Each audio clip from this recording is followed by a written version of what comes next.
أعوذ بالله من الشيطان الرجيم أفلم يسيروا في الأرض فتكون لهم قلوب يعقلون بها أو أذن يسمعون بها فإنها لا تعمى الأبصار ولكن تعمى القلوب التي في الصدور. Someone told me, a kid or a teacher, they said, you can't do that, you're blind. And I didn't know what blind was. So when I went home, I asked my mom, so what's blind? And she said, you're not blind, you just can't see. When I took my shahada and I was hearing the Quran, I heard that ayah. And I'm like, that kind of solidified it as haqq for me, right? Because Allah said that literally. He said, it's not your eyes that can't see, but it's the hearts that are what actually grow blind, right? So that's what I kind of meant when I said blind. To be blind is to be kind of disabled, and I didn't mean it from the eye sense. I meant it from the heart sense, right? That's actually what the ayah means. It's like summun bukmun umyun fahum la yaqilun. Those people, they are deaf, dumb, and blind, and they don't have any intelligence, right? Doesn't mean that they can't hear and can't see literally, but their hearts are sealed.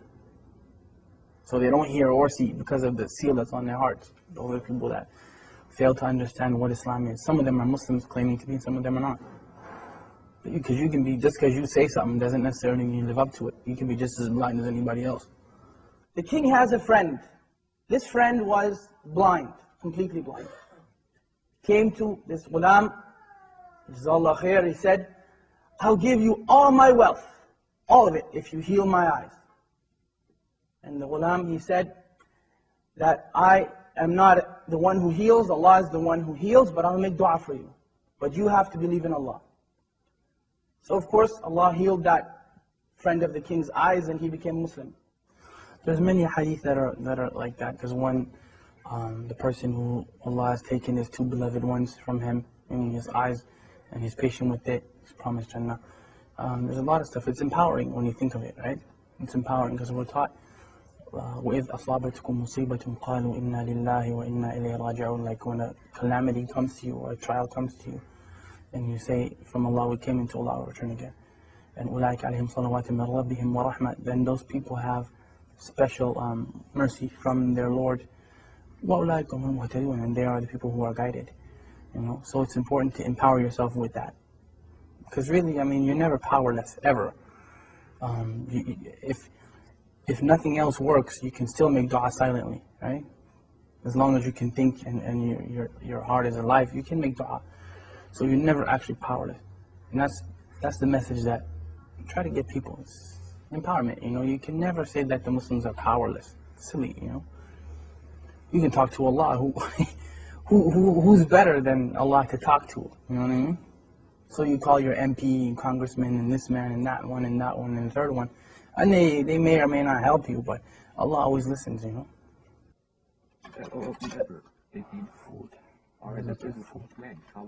One cannot live what food provoke desire. That live extravagance in food and drink during Ramadan. One not to live grueling on smelling food and drink. Maybe I should do this. Permissible for the owner of a restaurant to sell food to those who are not fasting and to cover during the day in Ramadan. Now many people would look and say that, why didn't Allah protect them? Why is it that Allah didn't protect those people? Many people would look at that and say that. Many of us would say that. They should have just lied and give up their religion. Well, let me tell you about them giving up their religion. That was their choice. Either you be burned to death in that fire or you give up your religion. Not one of them, not one gave up his or her religion. The dunya sijnul mu'min wa jannatul kafir, right? The dunya is a prison for the believer and a paradise for the disbeliever. And we're taught أصبروا وصابروا ورابطوا واتقوا الله لعلكم تفلحون. Like, be patient and steadfast and have taqwa for Allah that you might be successful. Like, there's no end. Say to my servants, do not despair the mercy of Allah. Inna Allah yaghfiru dhunuba jami'a. Allah forgives all sins. Like, we're taught those things in the Quran.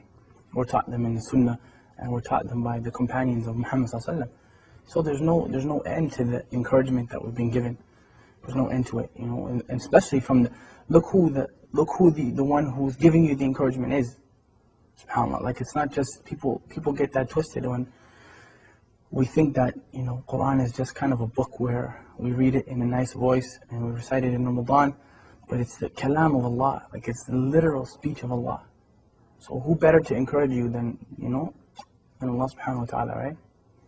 Anything, I mean, not being able to see in a wheelchair, poverty, whatever your issue happens to be, who's better at encouragement than Allah? I mean, we can remind you, but the source is from Allah subhanahu wa ta'ala. Inna dhikra tanfa'al mu'minin, you know, remembrance, reminder benefits the believers. Right? Oh! Number 2! You got it, bro! Yeah, you kidding, right? No, well, you did it. Alright. I get it. Oh! I'll switch. Bismillah. Buna, you got that one, right? I got it. That was a good one. That was the best. We can go home now and pack that one up. That was a good one. إِنَّ الَّذِينَ آمَنُوا وَعَمِلُوا الصَّالِحَاتِ, those who believe and do righteousness.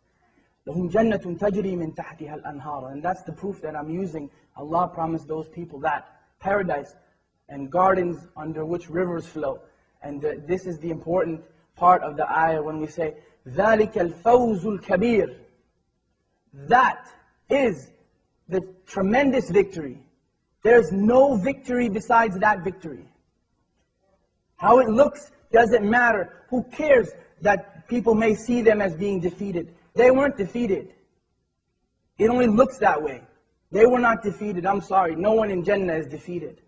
Nobody. Absolutely nobody. They made it into the paradise of Allah subhanahu wa ta'ala, and they had to go through fire to get there. And that is the second thing you want to take from them. They had to walk through fire. Their children had to go through fire. They had to go through it. Their wives and their husbands and mothers and fathers all had to go through it. You don't have to go through fire. You don't have to do that. What do you have to do? Two things. Two things. أطيع الله وأطيع الرسول. Obey Allah and obey His Messenger. أعوذ بالله من الشيطان الرجيم. هو الله الذي لا إله إلا هو عالم الغيب والشهادة هو الرحمن الرحيم. هو الله الذي لا إله إلا هو الملك القدوس السلام المؤمن المهيمن العزيز الجبار المتكبر سبحان الله عما يشركون. هو الله الخالق البارئ المصور له الأسماء الحسنى يسبح له ما في السماوات والأرض وهو العزيز الحكيم.